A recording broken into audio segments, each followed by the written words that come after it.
ngipin, dapat may Max Protection din. Max sa alaga ng unique toothpaste.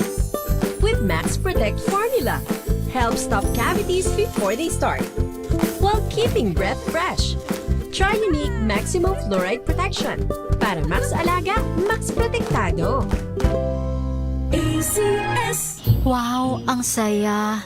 Isang barangay na labada, puro mancha pa. Goodbye, pahinga. Mommy, isang laba lang yan sa Pride Bar Blue. May powerful stain-away enzymes na malupit sa dumit mansya. At di masakit sa kamay. Isang laba lang yan. Hello, pahinga. Hello, Pride Bar Blue. ACS. May nagbago. May arte. May budget. Kala nyo lang yon. So solid. White rose papaya, wow, white rose. White rose papaya, wow, white rose. White rose papaya. May glow up with white rose papaya. White Rose Papaya. May puti power times 2 kasi may papaya at niacinamide. May shea butter and tea tree oil pa. Kutis sulit ang glow May up. glow up with white rose papaya. White Rose Papaya. Kutis sulit ang glow up. ACS. Hello, Washi! Laundry day na naman! Yay! Anong meron? Mancha ng chocolate, Oh. putik, may libag pa! Kaya natin yan! With Pride Washing Machine Detergent, may triple stain-away formula. Tanggal ang makapit, madikit, at malupit na dumit mancha. Kaya easy-easy ang labada. Mula noon hanggang ngayon! All you need is pride. All you need is pride. ACS.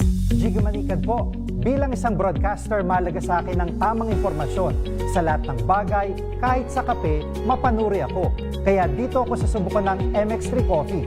Ito'y low acid, cholesterol free, at may vitamin C plus calcium. Sigurado ako sa MX3 Coffee. Dito ako bilib.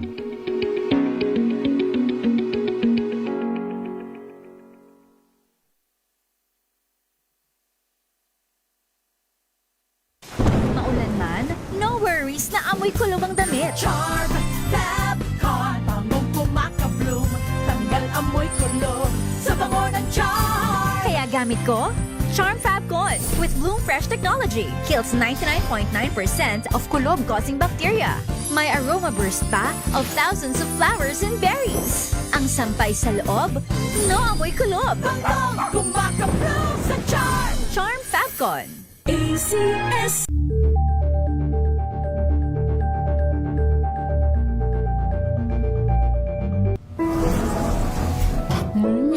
Amoy forever. Amoy LQ. Amoy New Calab Berry Blooms. Amoy kala, amoy good vibes.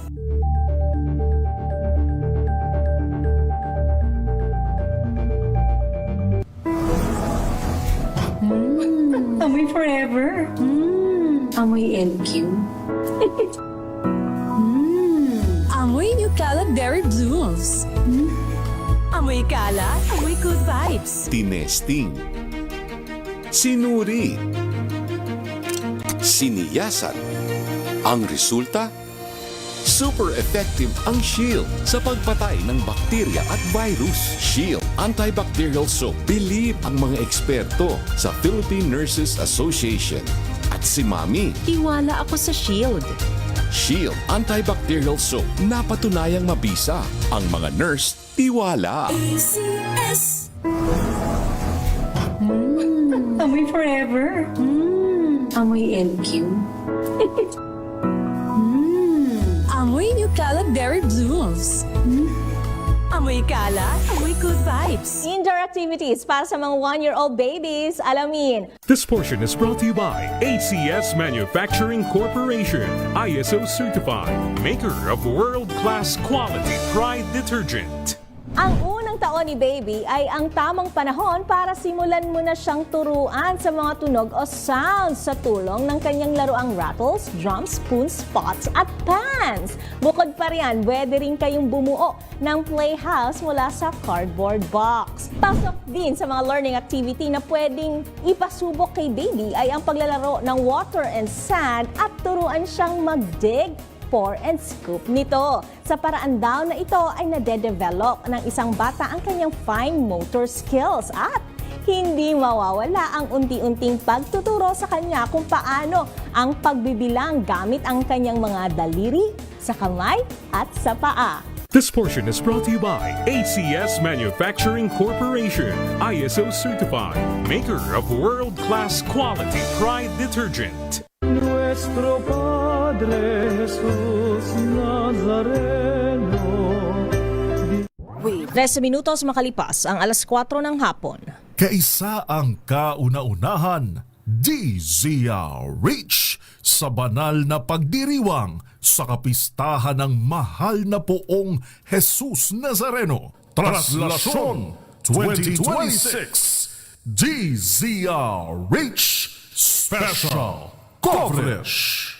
Nuestro Padre Jesús Nazareno, sinasamba ka namin, pinipintuho ka namin, aral mo ang aming buhay at kaligtasan. Nuestro Padre Jesus Nazareno. Ikaw ba ay Lakay Ray, ever Alin? sumali ka sa traslasyon? Nag-cover. Nag-cover. Nag-cover na ako dyan, Oo. Nanay ko dati niya sinasabi niya si Aling Vicky, dati daw sumasali siya sa traslasyon. Oo. And then nung medyo crowded na, hindi na nag-pass na Pero siya. pag nasa coverage ka kasi mararamdaman mo Mas warm, Immersed ka Iba. dun sa crowd. Oo, sana yun talaga yung ginagawa ng ating mga kababayan. Kaso yung iba, nananamantala habang nagsisiksikan ang mga deboto. Alam mo ba na ang aking Pero bayaw lang yun, at ang mga, aking minors pamangkin, lang yan, mga minor incidents. binukutan. Oo. Oo, ginagawa nilang tawag dito, kumukuha sila ng opportunity Dapat mag-ingat to gain. lang. Oo, kaya mag-ingat iba lang. yung pag-iingat sa inyong kalusugan at sa inyong mga kagamitan. Kapag kayo ay napapalibutan ng sangkaterbang katauhan, hindi natin sure kasi kung ano talaga ang kanilang nasa saloobin, di ba? Pero ngayong hapon na ito, kami po ang makakasama ninyo sa isang Traslasyon 2026 sa DZRH Special Coverage. Ako po si Thea Pecho Corpuz. At Ray Sibayan, sa ngalan po nila kay Mayor Deo Macalma. Para sa DZRH, una sa Pilipinas, Una sa Pilipino. At ngayon, ang kapistahan nga ng Poong Jesus Nazareno. Kaya happy fiesta sa mga taga-Quiapo, Maynila. Correct. Ha? Ano handa nila? Bay, marami yan. Marami. Oo, kaya lang ngayon, dahil sa may Ongoing pa. may liquor ban, bawal. Pero noong mga unang panahon, hindi. Ay, talaga? Oo, talagang kaliwat ka may inuman dyan. Ay, kada kanto may mag-aalok sa'yo. Mga dekada tagay mo 90, na. yan. Okay. Mga So, early recently lang pala 2000s, nagkaroon ng mga liquor ban.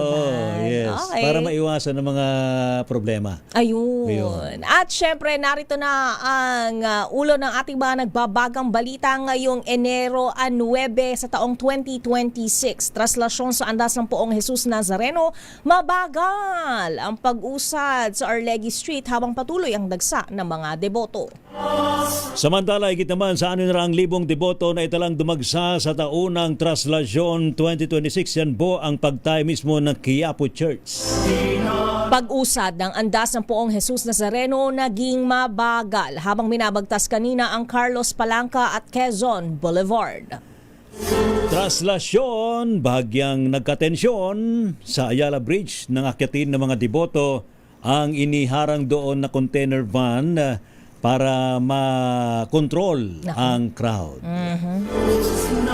Higit 400 deboto na isugod sa mga ospital at nalapatan ng Lunas habang nasa kasagsagan ng Traslasyon 2026. Malungkot na balita, isang kasama natin sa media, isang photojournalist, abay inatake raw po sa puso. That's sad. Bigla siyang bumagsak, Ayun, namatay ho habang nasa kasagsagan ng Traslasyon 2026. Pakikiramay po sa kanyang Nagko-cover pamilya. siya. Yes. Oo. Pahalik sa imahe ng Poong Jesus Nazareno sa Quirino Grandstand, Pinalawig hanggang bukas araw ng Sabado. Mga motorista, pinayuhang iwasan muna ang mga saradong kalye sa paligid po ng Quiapo, Maynila dahil po sa traslasyon. Yan po ang ating mga ulo ng mga balita at narito na ang detalye tinayan ng Quiapo Church Command Post na pumalo na sa higit 681,000 deboto ang dumagsa sa tradisyonal na traslasyon 2026. Alas 12 ng tanghali pa lamang ay tinayang umabot na sa 487,000 mga deboto ang nasa Ayala Boulevard habang nasa 174,000 naman ang naispatan sa paligid ng Quiapo Church. Inaasahang tataas pa ang bilang ng mga debotong dadagsa sa traslasyon habang mabagal ang pag-usad ng prosesyon sa kalye ng Arlegui Street at iikot pa ito sa masikip na kalye sa Quiapo. Patuloy namang nakatutok ang mga first aid responders sa mga deboto na posibleng himatayin o mahilo at iba pang kondisyon habang kasagsagan ng traslasyon. May mga deboto nang dinala sa mga malalapit na ospital para agad na malapatan ng paunang lunas. Sa talaan ng Philippine Red Cross, nasa 400 deboto ang kanilang naging pasyente matapos makaranas ng biglang pagkahilo, tumaas ang presyon ng dugo at iba pang kondisyon. Samantala, patuloy naman ang pagdagsa ng mga deboto sa paligid po ng Quiapo Church, lalo na po habang papalapit po ang andas ng Poong Jesus Nazareno. Kanina pong alauna ng hapon na sumigit kumulang sa may 35,000 deboto ang naispatan sa paligid ng simbahan.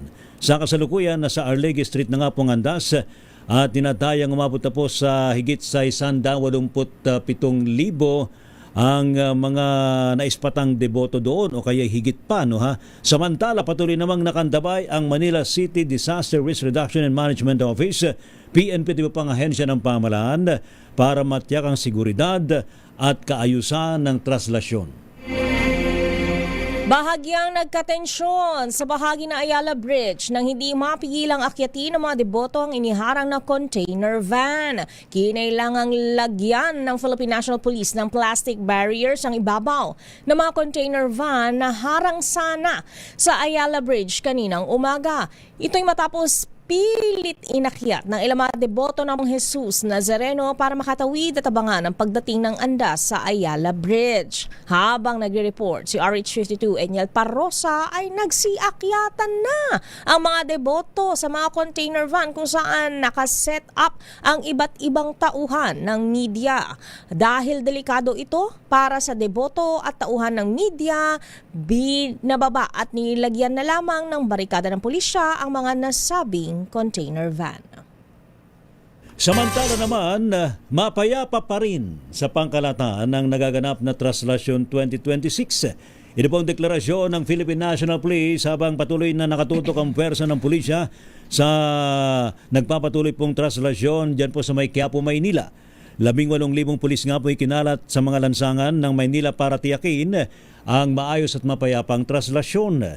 Nakatutok po ang PNP na matiyak ang seguridad ng mga debotong kalahok sa naturang posisyon. Bukod pa rito yun, may patupad ng maayos ang crowd control dahil naman sa inasang dagsa pa rin ng mga deboto habang patuloy ang pag-uusad ng traslasyon sa mga lansangan ng Quiapo, Maynila.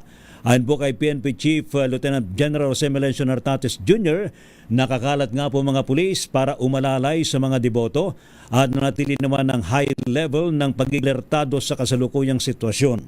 Natilian niyang epektibo ang ipinatutupad nilang security measures para maayos na may sakatuparan ang traslasyon.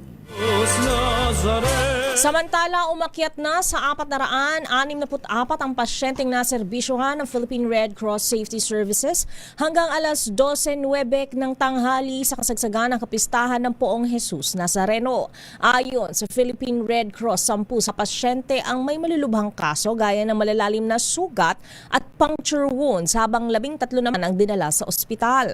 Samantala, halos 700 ang namo ng minor at major injuries base sa talaan ng Manila Disaster Risk Reduction and Management Office. Iba yung pag-iingat po sa lahat ng mga nagpa-participate. Samantala, pumanaw ho ang isang tabloid photojournalist na si Ito Son sa kasagsagan ng coverage sa pista ng Poong Nazareno. Sa report kanina, atake raw po sa puso ay kinamatay ni Ito sa edad na 55 anyos. Ayon po sa Manila Disaster Risk Reduction Management Office, Bigla daw bumagsak si Ito mula sa pagkakatayo malapit sa Manila Police District Station 5, alas 3 po no kaninang madaling araw. Mabilis naman siyang naisugod sa Gat Andres Bonifacio Memorial Medical Center, ngunit siya po'y binawian na ho ng buhay. Ilang araw naman nung may flu si Ito, ngunit patuloy pa rin sa pagtatrabaho at pagtutok bago ang traslasyon, kabilang na ang tradisyonal na pahalik. Kamustahin natin ang kalagayan ng paligid kung saan naroon ang ating RH-15 Giselle Ricafort, kung saan halos 500,000 deboto ang nakapalibot na sa andas ayon yan sa NCRPO. Idetay mo ang balitang yan, Giselle.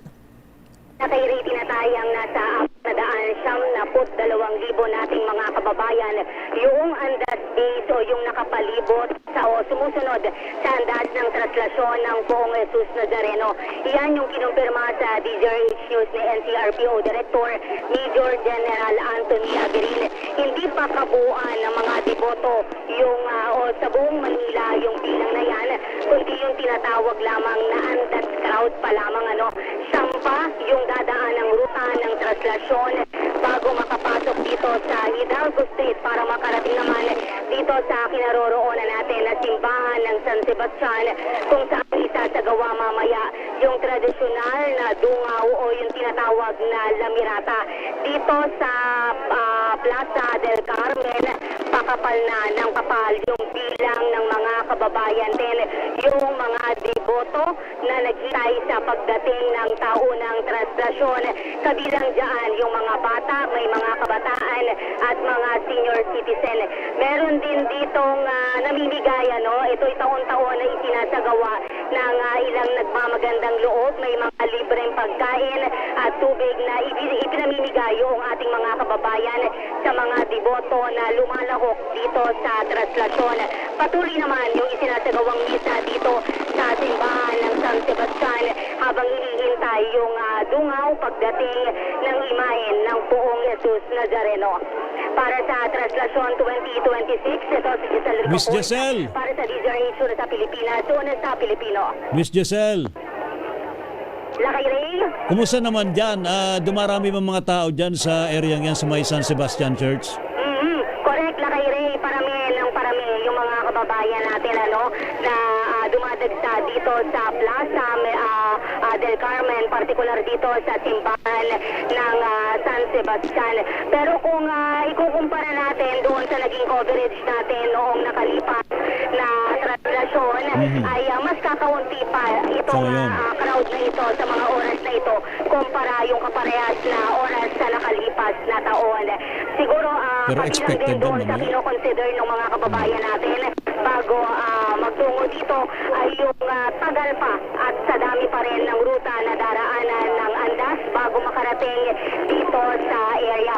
Pero Lakay-Ray, sinilip natin yung Hidalgo Street. Ito yung pinakahuling ruta na dadaanan ng traslasyon bago makarating dito sa simbahan ng San Sebastian. Marami tayong mga kababayan, maraming deboto yung nag-aabang sa Hidalgo Street sa pagdaan ng prosesyon.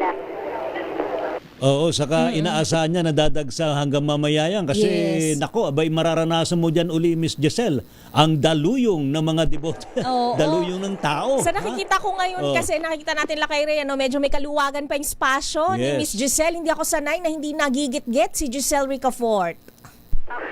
Mamaya, tama si Lakay-Ray, Miss Thea, mamaya pa natin mararanasan yung siguro daluyong ng mga deboto dito at bukod dyan sa mga ganyang sitwasyon din nangyayari yung sunod-sunod na insidente ng pagkahimatay ng mga deboto nating kababayan ng mga naiipit nga doon sa binabanggit na daluyong ng mga deboto dito sa lugar.